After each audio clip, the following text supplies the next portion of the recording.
70 कोटी महिलांचा विश्वासघात करत या विधेयकाची भ्रूणहत्या ही विरोधकांच्या वतीनं करण्यात आली आणि त्याहीपेक्षा वाईट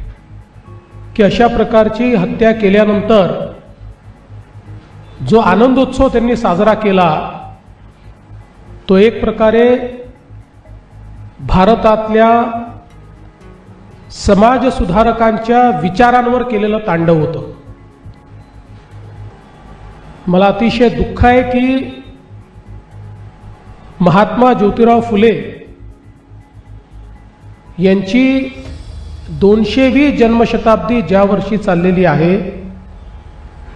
त्या वर्षी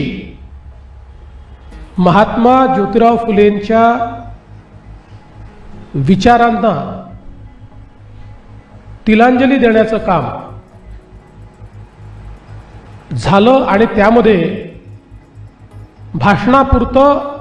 महात्मा ज्योतिराव फुलेंची नावं घेणारी ही सर्व पक्ष पूर्णपणे एक्सपोज झालेली आहेत।